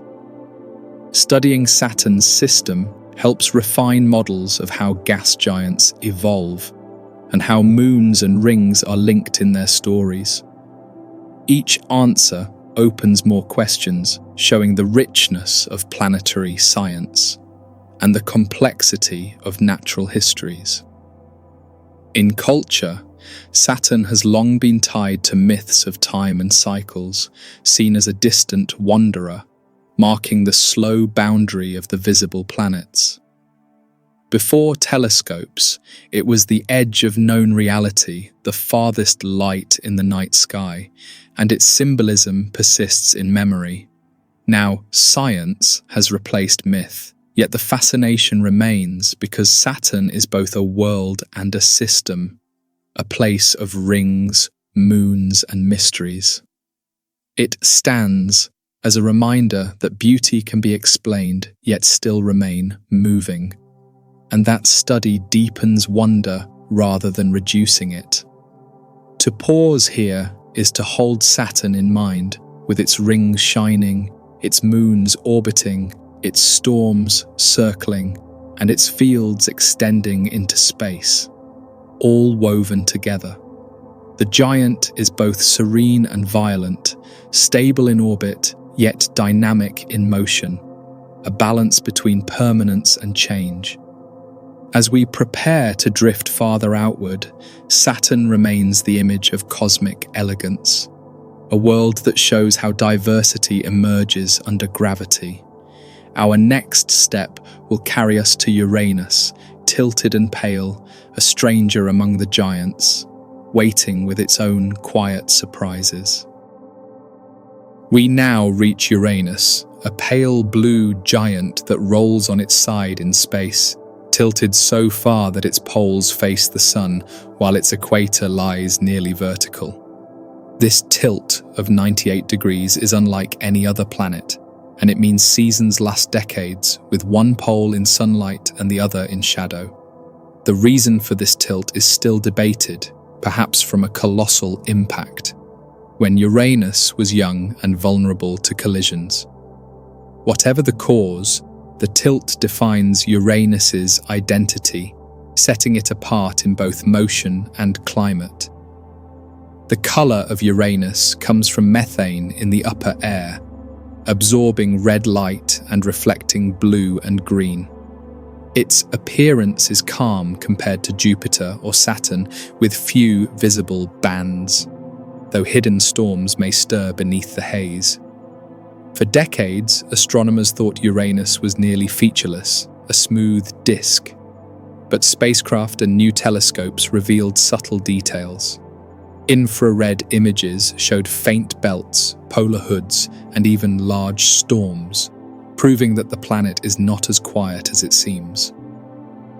Voyager 2 remains the only spacecraft to visit Uranus, flying past in 1986 and capturing images of rings, moons, and atmosphere.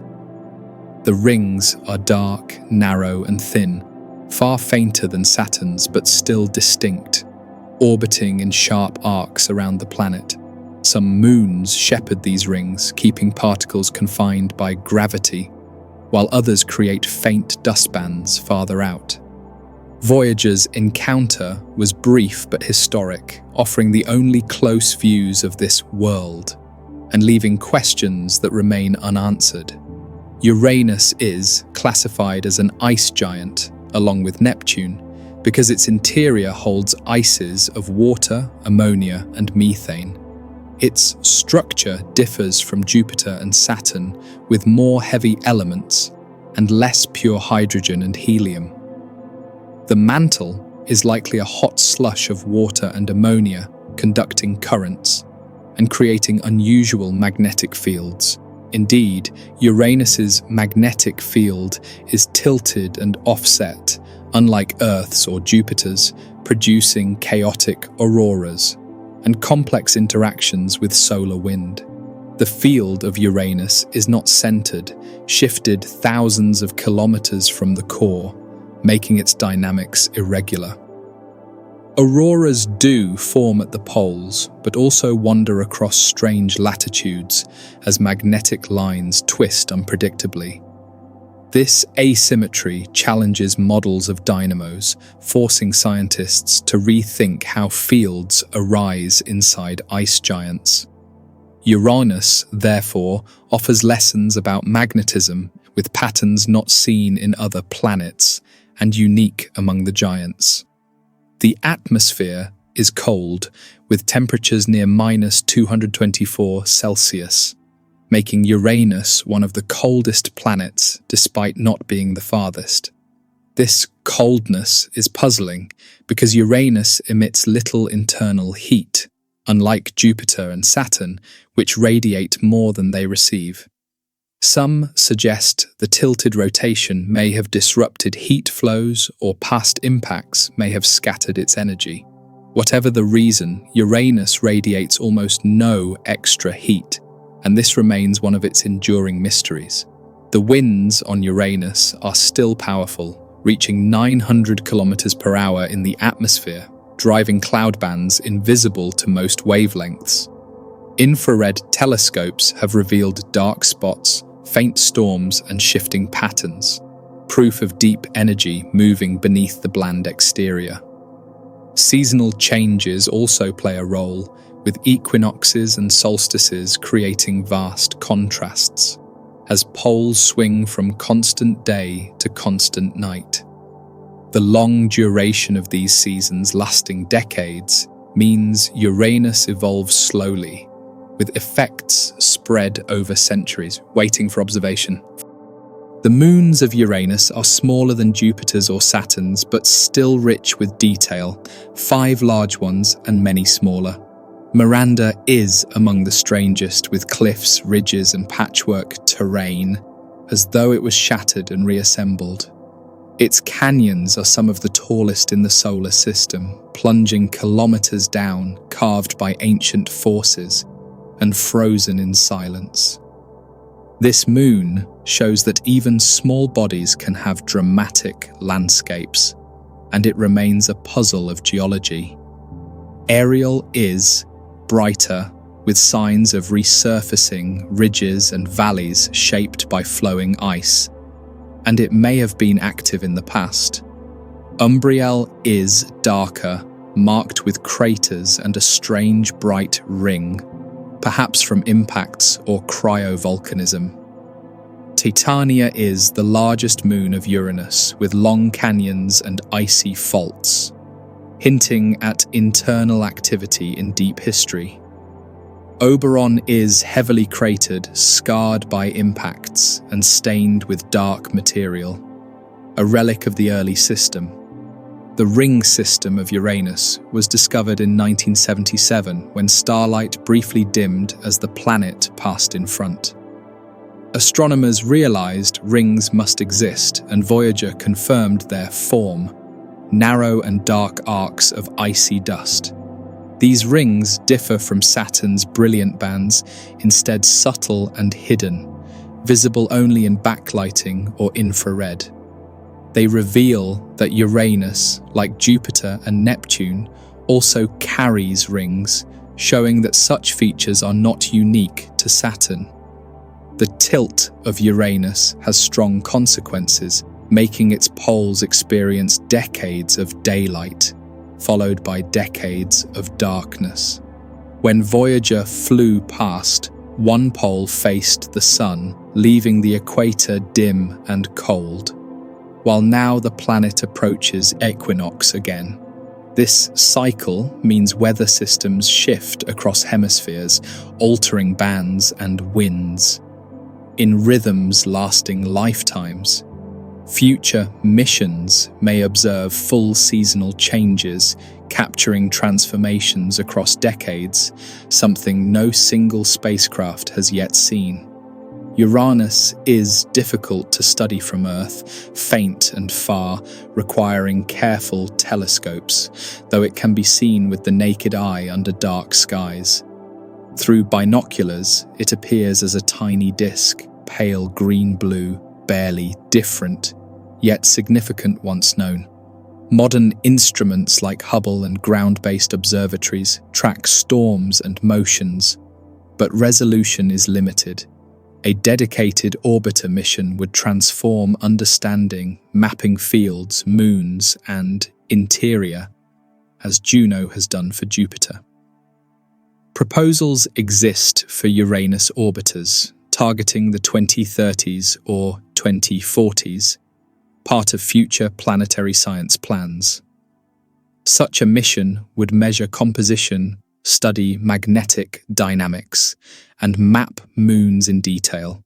It would also reveal internal heat, atmospheric chemistry, and hidden oceans, if they exist beneath icy mantles. The value of Uranus lies not only in itself, but in comparison with Neptune, the other ice giant, making both essential. Uranus also links to exoplanet research because many discovered planets are similar in size, larger than Earth yet smaller than Jupiter.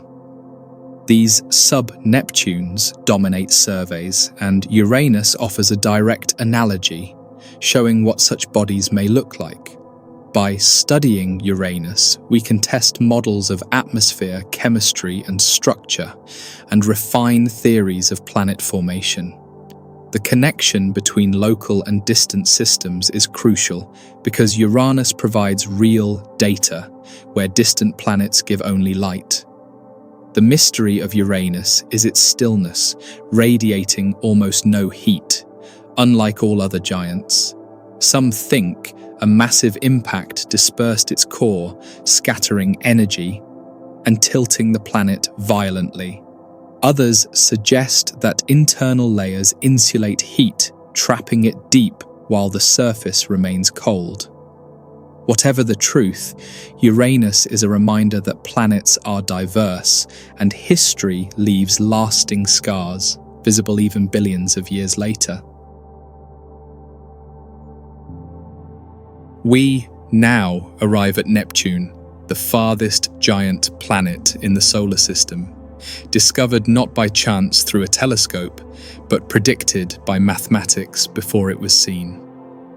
Its position was calculated from irregularities in Uranus's orbit, and when astronomers turned their instruments toward the sky, they found a small blue disk waiting exactly where the numbers pointed. This moment, in 1846, was a triumph of science, proving that equations could reveal hidden worlds. And Neptune became the first planet discovered by logic before sight. Such a discovery reminds us that the cosmos is both orderly and surprising, with patterns written into motion, waiting for those who measure carefully. The color of Neptune comes from methane in its air, absorbing red light and scattering blue, giving the planet a rich azure glow. Unlike Uranus, Neptune is more active, with visible storms and dark spots, moving across its atmosphere like massive whirlwinds. The Great Dark Spot, seen by Voyager 2 in 1989, was nearly as large as Earth, a powerful vortex, later replaced by new dark patches in different regions. These storms rise and fade, appearing in one decade and vanishing in the next, a sign of turbulent energy beneath the calm blue mask. Winds on Neptune are the fastest in the solar system, reaching up to 2,000 kilometers per hour. These gales roar through the thin upper atmosphere, carrying methane clouds and hazes faster than storms on Jupiter or Saturn. The cause of such extreme winds is still debated since Neptune receives little solar heat, yet its atmosphere is driven with immense vigor. Perhaps internal heat escapes from the deep layers, or unique chemistry accelerates currents. But whatever the cause, Neptune is a restless giant. Voyager 2 remains the only spacecraft to visit Neptune, flying past in 1989 and sending back our first and only close images. It revealed high clouds casting shadows on deeper layers, thin, dark rings circling the planet, and moons with strange geology, all in a single fleeting encounter. The rings are faint and dusty, composed of dark material that reflects little light, and they were confirmed during Voyager's approach. Though thin, they contain arcs and clumps shaped by moon resonances, proving the system is dynamic, not merely decorative.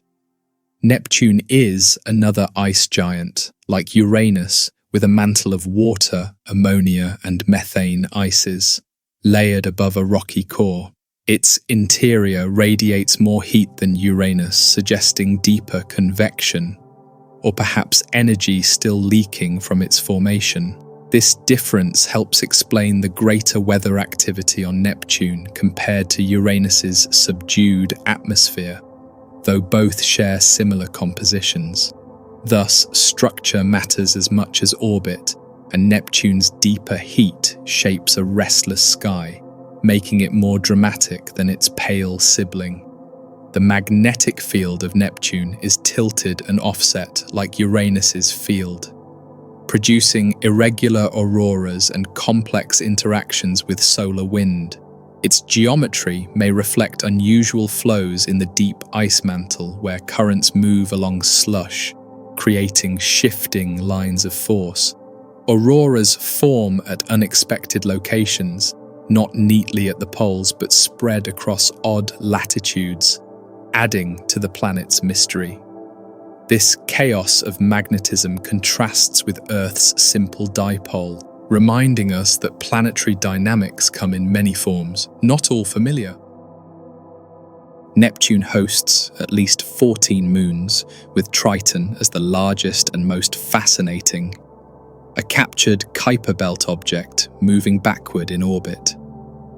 This retrograde motion means Triton did not form with Neptune, but was seized by gravity, perhaps disrupting other moons in the process. Triton's surface is covered in nitrogen ice, with geysers of gas erupting into thin air, spotted by Voyager as dark streaks on pale plains. This activity suggests internal heat, maybe from tidal forces, and Triton is one of the coldest yet most dynamic places we know. Triton likely hides a subsurface ocean, like Europa or Enceladus, beneath its icy crust, kept liquid by residual heat and tides. If so, it could harbour chemistry favourable for life, locked away in distant darkness, far from sunlight but warmed by interior energy. This possibility makes Triton a prime target for astrobiology, even more so than Neptune itself, because its surface is active and young. Future missions may return to study Triton, sending probes or orbiters to analyze plumes and test whether oceans lie beneath. Other moons of Neptune are smaller, irregular, and shaped by past collisions, but they add to the system's complexity. Proteus is large but lumpy, a misshapen block scarred with craters, orbiting close to the planet. Nereid follows a wide, eccentric path, moving far out and back, its orbit disturbed long ago by Triton's capture. Each satellite reflects history, evidence of Neptune's violent past, and the shifting balance of gravity across time.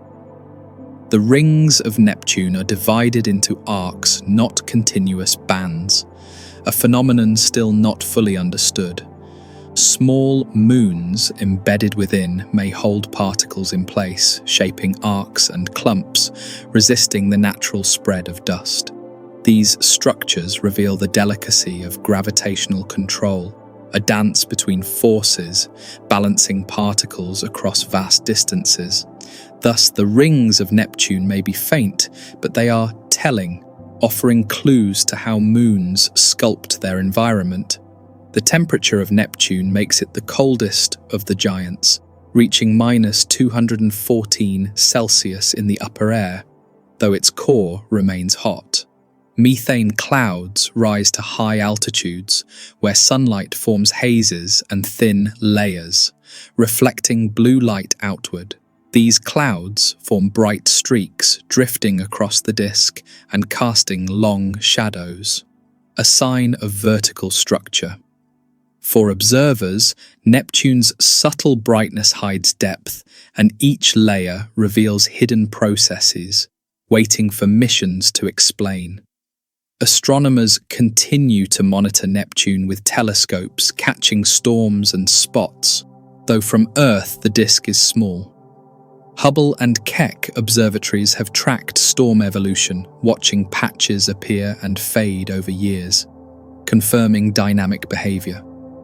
More recently, the James Webb Space Telescope has revealed faint cloud layers, imaging the planet in infrared with new clarity. These observations prove that even from afar, Neptune reveals motion, and that patience brings results. The search for a new mission to Neptune has gained momentum, with proposals for orbiters and flybys to study its moons and rings. Such a mission could answer questions about Triton's ocean, Neptune's winds, and the chemistry of its storms. It would require advanced propulsion and shielding, given the distance and long travel times, but the payoff would be immense. Exploring Neptune would link outer planets to Kuiper belt studies, bridging worlds, and extending knowledge to the system's edge. Neptune also connects to exoplanet science, since many discovered worlds are similar in size.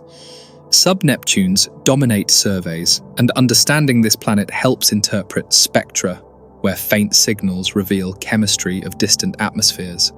By studying Neptune, we learn how ice giants retain gases, form storms, and hide oceans, lessons that scale across the galaxy. Thus, local exploration deepens cosmic context, turning one planet into a model for thousands. The discovery of Neptune through mathematics stands as a reminder of logic, guiding us to unseen truths.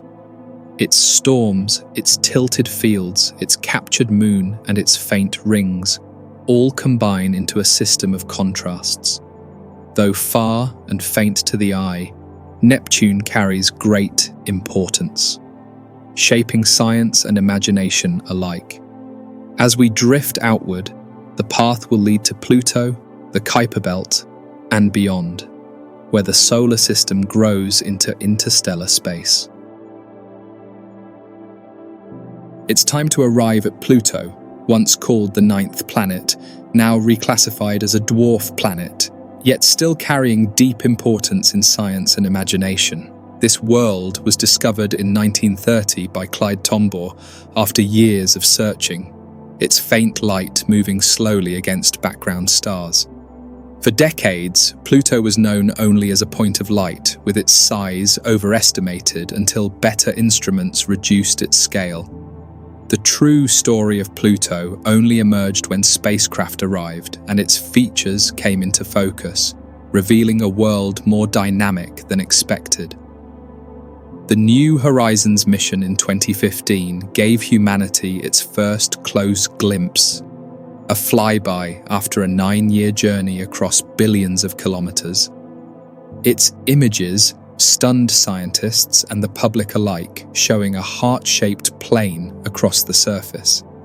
That plane, called Sputnik Planitia, is a basin filled with nitrogen ice, smooth and bright, reshaped by convection and seasonal movement.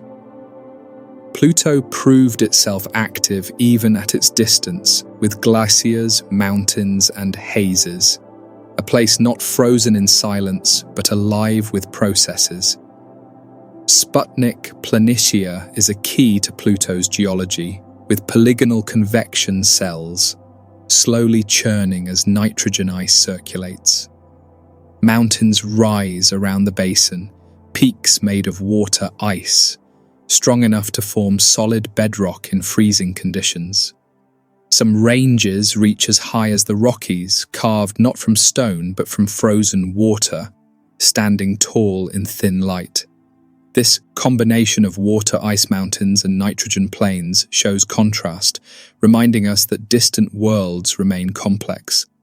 Pluto's atmosphere is thin, composed of nitrogen, methane, and carbon monoxide, escaping gradually into space. New horizons detected hazes stretching hundreds of kilometers above the surface, layering the sky in blue.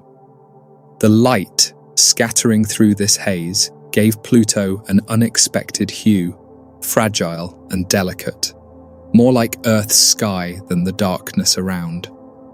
This discovery revealed constant exchange between surface and air, a thin but active cycle, driven by the distant sun. Pluto hosts 5 moons, with Charon as the largest, nearly half Pluto's size, making the pair a double world.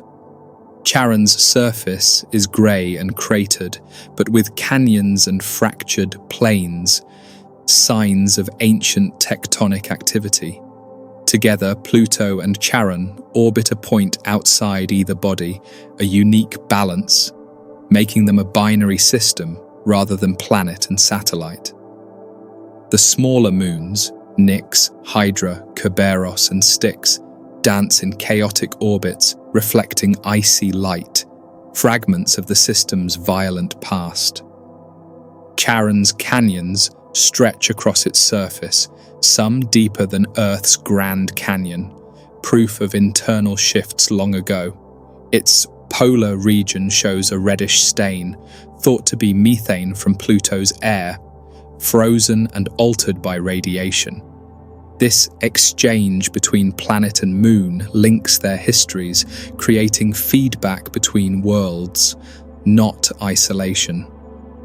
Charon, therefore, stands as Pluto's partner, not a secondary object, but a co-author of the system's story. Beyond Pluto lies the Kuiper belt, a vast region of icy remnants and small worlds, stretching billions of kilometers outward. The belt contains countless objects, leftovers of solar system formation, preserved in deep cold. Eris, Haumea, and Makemake are other large dwarfs, each with distinct surfaces and orbits, proving Pluto is not alone. These bodies are diverse, some fast-rotating, some elongated, some bright, and they expand our picture of planetary diversity. Pluto's orbit is eccentric and tilted, crossing inside Neptune's path at times, yet locked in resonance so collisions never occur. This resonance is a gravitational pattern, keeping Pluto and Neptune in stable rhythm, 2 orbits of Neptune for every 3 of Pluto. Such arrangements show how gravity sculpts harmony even across billions of years and ensures long-term order. The eccentricity also drives seasonal extremes, with surface ices sublimating and refreezing across long cycles, shaping the thin atmosphere. The debate over Pluto's status reflects changing definitions of planet. When the International Astronomical Union reclassified it in 2006, some argued that Pluto should remain a planet for its complexity and moons, while others saw the need for stricter categories. The result was a new class of dwarf planets, including Pluto, Eris, and other objects, grouped by orbital behavior. Yet, in hearts and culture, Pluto still feels like the 9th planet, and it remains beloved. New horizons revealed surface variety, plains, mountains, and craters, with some areas geologically young, others ancient. Craters show that parts of Pluto are billions of years old, while smooth plains suggest active resurfacing. This contrast means internal energy is still shaping the planet, perhaps through slow convection or hidden oceans. Pluto, therefore, is not dead, but evolving in subtle ways, an active dwarf world at the edge. Hints exist of a subsurface ocean beneath Pluto's icy shell, kept liquid by salts and internal heat. If such an ocean remains, it could hold chemistry of interest and extend the range of habitability. Though far from the Sun, Pluto's geology suggests warmth and motion, not complete stillness. This possibility links Pluto to icy moons like Europa and Enceladus, where oceans hide, and raises universal questions about life. The Kuiper belt continues outward into scattered objects, their orbits stretched by Neptune's gravity. Some follow paths that hint at unseen forces, leading to speculation about a hidden Planet 9. Though not confirmed, evidence grows for a massive, unseen body, tilting orbits and clustering distant trajectories. If found, such a planet would reshape our map, extending the system and challenging categories again. The icy objects of the Kuiper belt are faint, visible only through long exposures, but each adds to the census. Haumea spins so fast it is elongated, shaped like an egg, with rings discovered around its equator. Eris is larger than Pluto, its reflective surface bright with frozen nitrogen, and its discovery prompted Pluto's reclassification. Makemake glows reddish, its surface marked by methane and ethane ices, unique among its peers. The importance of the Kuiper belt is that it preserves memory, leftovers unchanged for billions of years. By studying these bodies, we read the solar system's early history. When planets formed and gas giants migrated, these objects may hold pristine ices and compounds older than any Earth rocks, stored in deep freeze. Thus, the region is a time capsule, offering direct clues to the earliest chapters of formation. New horizons after Pluto continued outward, visiting the object Arakoth, a contact binary body shaped like two lobes joined together. Its surface was smooth, lightly cratered, with reddish tones, preserved since the dawn of the solar system. This encounter showed that such small bodies formed gently, not by violent impact, but by slow accumulation. Arakoth proved that the Kuiper belt records processes of growth, showing methods of how planets began. The distance of Pluto and the Kuiper belt makes them hard to study, but their importance grows. Future missions may orbit or fly by, sampling ices, mapping geology, and measuring atmospheres. Telescopes already find more Kuiper belt objects each year, expanding the known population. The next step is deeper exploration, linking icy dwarfs to planetary science and extending comparisons outward. Pluto remains a cultural symbol as well, beloved despite its dwarf status, inspiring books, films, and stories. Its demotion sparked debate, yet it only increased interest, making it a world of fascination. In Hearts, Pluto's story blends science and emotion, representing exploration and changing knowledge. The truth is that labels evolve, but Pluto's character endures, still the ninth traveler in memory. To pause here is to see the edge of the classical system, where light grows faint and worlds are small. Pluto stands at the threshold, alongside countless icy bodies, marking the beginning of the deep frontier.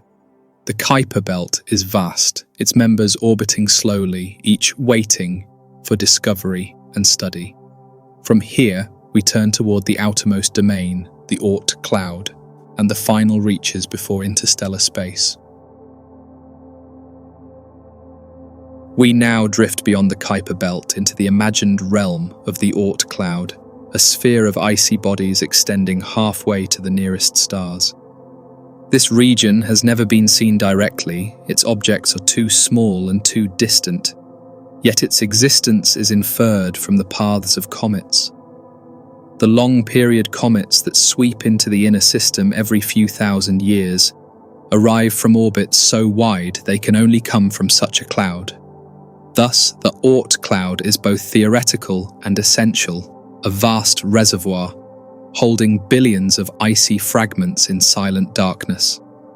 The scale of this cloud is staggering, stretching tens of thousands of astronomical units from the Sun, beyond the reach of every probe so far. At its outer edge, the Sun's gravity weakens, and nearby stars tug on comets, sometimes sending them inward. These visitors become bright streaks in our sky, reminders of a far domain, where most of the solar system's mass in small bodies may still wait. The existence of this cloud was proposed in 1950 by Jan Oort, based on the distribution of cometary orbits, and his idea remains a cornerstone of planetary science. The Oort Cloud is not a flat disk, but a spherical shell, surrounding the solar system in all directions. This shape explains why comets arrive from every possible angle, not confined to the plane of planets. It shows how gravity and encounters with passing stars randomized orbits, scattering objects outward until they formed a cloud. In this sphere lies a frozen history of formation, countless bodies thrown out during early chaos, and still orbiting the Sun on immense paths. Each object in the cloud is a remnant of planetary birth, small icy bodies that never became planets. When the giants formed, their gravity scattered planetesimals outward, flinging them into elongated trajectories, where they remain even today. The cloud may contain trillions of comets, each a tiny icy archive, holding chemistry unchanged since the beginning. If we could sample them, we might read the early solar system, preserved in frozen time capsules.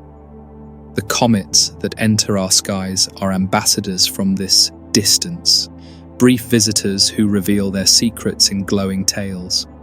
As they approach the Sun, heat drives ices to vapor, releasing dust and gas, creating comas and streams of particles. These tails stretch for millions of kilometers, pushed by solar wind and light, luminous reminders of icy journeys. Yet most comets return to the deep, orbiting again for millennia, before another close approach. Some comets become famous, like Halley's, though Halley originates in the inner belt, not the Oort Cloud itself. Long-period comets, such as Hale-Bopp or C2013A1, show paths that cross vast distances, proof of origins far beyond Neptune. Each track is unique, bent by planets and passing stars, changing over time. The patterns of these orbits help reveal the hidden distribution, giving evidence of the cloud that cannot be seen. The boundary between the Kuiper belt and Oort Cloud is not sharp, but a transition, where scattered disk objects merge into wide orbits. This scattered region contains bodies perturbed by Neptune, their paths stretched and unstable, slowly feeding the distant cloud. Such objects are sometimes called detached or extreme trans-Neptunian bodies, their eccentric orbits hinting at unseen forces. They serve as stepping stones in models, linking the belt to the cloud across billions of kilometers. The Oort Cloud itself is divided into an inner and outer part, with the outermost reaching halfway to Proxima Centauri. The inner cloud is denser, while the outer region is sparse, yet both form the largest structure bound to the Sun. Though invisible, its estimated mass may equal several Earth masses, distributed across countless icy fragments. This reservoir is not empty space, but a halo of quiet bodies, unseen yet influential.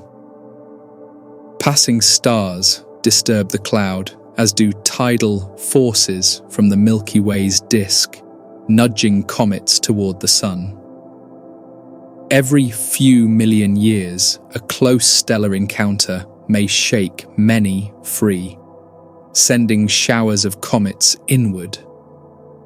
Some scientists suggest comet showers may link to extinction events, though the evidence remains debated.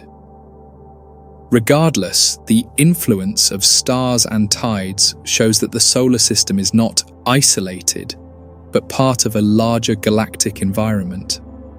In this deep frontier lies the heliopause, the outer edge of the Sun's influence, where the solar wind meets interstellar medium. Voyager 1 and Voyager 2 have crossed this boundary, continuing outward into interstellar space. These probes still send faint signals, carrying instruments and golden records, reminders of humanity's first steps beyond.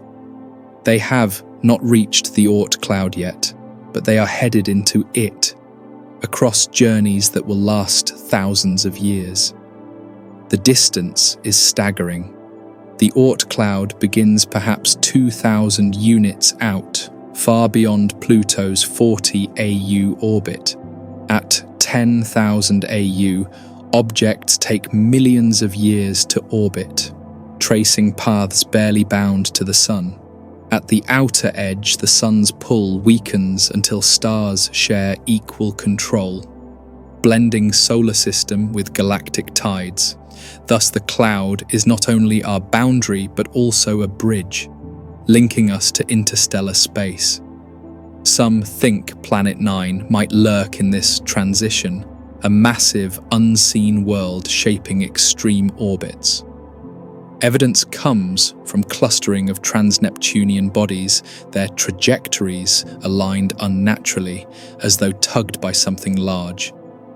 If such a planet exists, it would orbit hundreds of AU away, influencing dwarfs, yet unseen in telescopes. The search continues, for finding it would reshape solar system maps, just as Neptune once did. The Oort Cloud also ties to the origin of life, for comets deliver organics and water. Impacts early in Earth's history may have seeded vital molecules, forming a chemical foundation.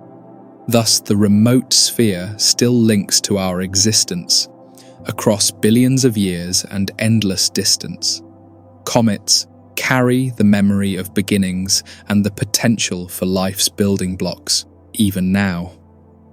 Future missions may target Oort Cloud objects, though distances are immense and travel times stretch beyond centuries. Still, concepts exist for fast probes or solar sail craft, reaching tens of AU per year. Such dreams extend exploration beyond current generations, planting seeds for knowledge gained centuries ahead. The ambition reflects human drive, that even in sleep or silence, we imagine touching the edges of the Sun's realm. The deep frontier is also a place of endings, where comets may be lost to space, captured by passing stars. Our system exchanges bodies with neighbors, trading icy fragments across galactic time. Each object is both solar and interstellar, drifting as a cosmic migrant, belonging to two homes at once. Thus, the Oort Cloud shows the porous edge of planetary systems, never fully closed, always in motion. For humans, the thought of such distance is humbling, a realm so remote it may never be reached directly. Yet knowing it exists changes perspective, stretching our mental map of what a solar system truly is. From tiny comets seen in the sky, we infer a massive unseen sphere surrounding all we know. This realization turns imagination into science and teaches us scale, far greater than daily life suggests.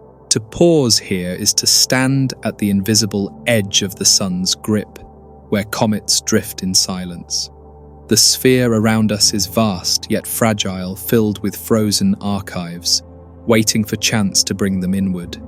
From here, the journey will continue, past this halo, toward the stars, and into the questions of interstellar space. The story is not finished, because beyond the cloud lies the unknown, and the next chapters carry us outward still. Now let's turn toward the future, where exploration becomes less about where we have been and more about how far we might go and what we might discover. The solar system behind us is already vast, filled with planets, moons, and clouds, yet the questions we face extend even farther. In this phase of the journey, we consider missions, technologies, and the possibility of moving beyond the sun's sphere into the realm of stars. The future is unwritten, but every launch and every idea pushes the boundary outward a little more. Human exploration has always been tied to vision and the goals set for each generation, from Apollo on the moon to rovers on Mars. Today, we prepare for Artemis, for Mars programs, and for missions to icy moons, places that may confirm life or expand science. Yet beyond these concrete steps lies the dream of interstellar travel, where spacecraft might move faster and reach farther than ever.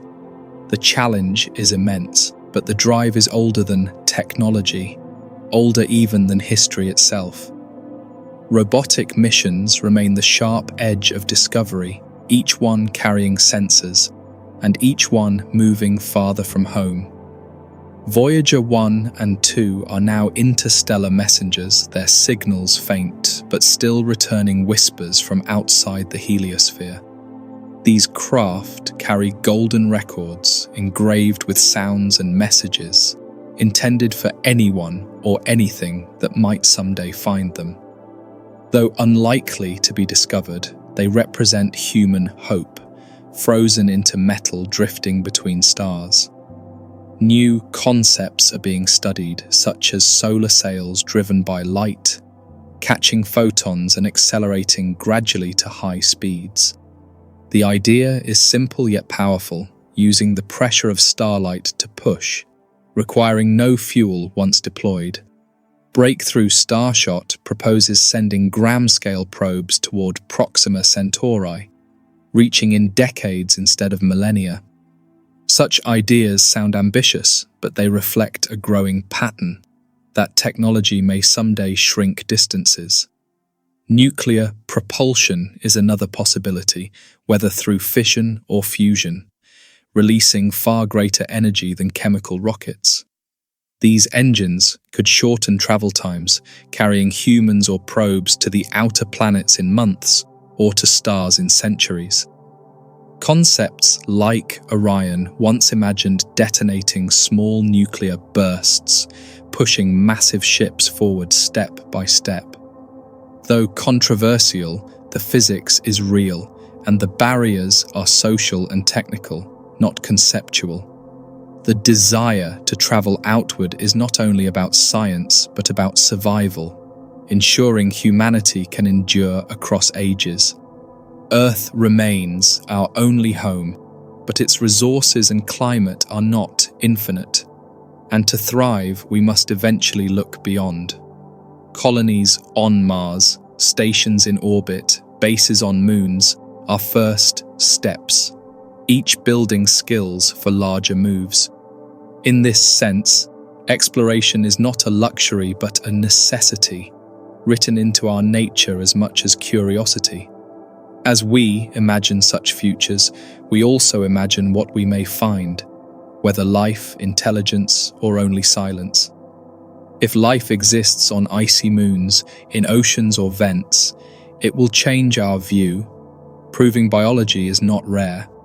If signals are ever detected from other civilizations, the impact would be profound, forcing reflection on humanity's role. Yet even if we find only silence, the search itself gives meaning, because it frames our place in the vast stage.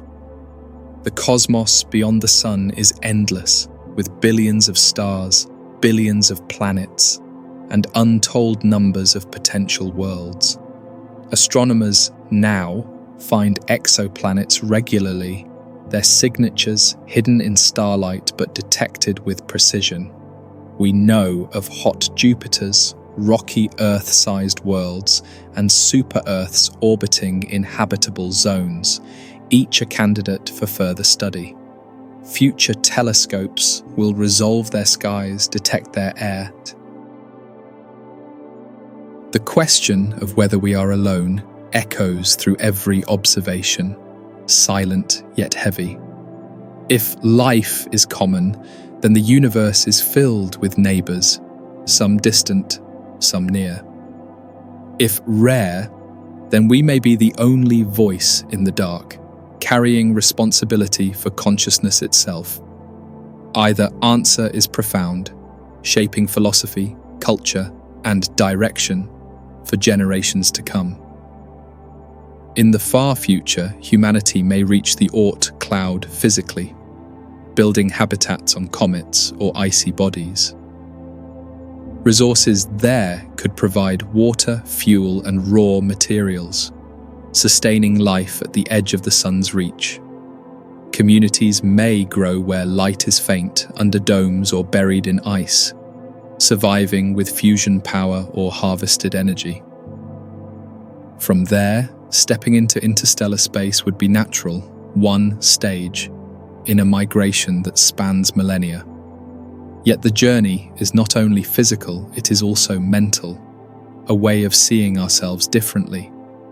To contemplate the solar system as one connected home changes national boundaries into surface details.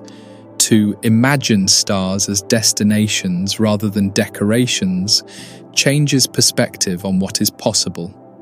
Thus, the deep frontier is as much about mind as about machines, a shift of vision as well as path. Even today, telescopes look for biosignatures, measuring atmospheres for oxygen or methane, hunting for imbalance that might mark life. Future missions like LUVOIR or HABEX may capture images of pale blue dots around other stars and compare them to Earth. The day that such an image is confirmed will reshape our sense, for it will no longer be if, but where, and that moment will carry weight beyond science, touching culture and every person's imagination. In the end, the universe is not only a set of facts, it is also a story we tell about meaning. Exploration gives us continuity, a way to connect past wanderers with future travelers. It reminds us that the same curiosity that lit fires in caves now launches probes to stars. The thread is unbroken and it runs through every human age, carrying us farther with each step. The solar system is complete in our map now, but not in detail. For moons and belts still hold mysteries. The giants continue to reveal storms and fields, while small bodies preserve memory of the past. Every object studied adds nuance, every mission expands scale, and the whole grows richer. Yet the bigger story remains open, because the future lies beyond, across distances we have not touched. To close this narration is not to end the story, but to recognize its flow into time ahead. We stand on one planet, yet our reach has touched moons, comets, and interstellar space. Every generation extends the line, and future generations will continue, carrying it further. This series of parts has been only the first steps into an endless frontier. We began with atoms and stars, with heat and motion, and we end with horizons and hope. The journey of the cosmos is greater than any one species, yet our voice now joins it. If the universe is silent, our words still add sound. If it is filled with voices, we add harmony. Either way, to drift outward is to honor the gift of awareness itself. So let us rest here, at the edge of the known, where the Oort Cloud fades and stars begin. The path forward is uncharted, yet the first markers have been laid. In probes, in telescopes, in ideas. We know now that boundaries are illusions, and systems stretch outward until they merge with others. To end here is to acknowledge continuity, not finality, for exploration has no end, only new beginnings.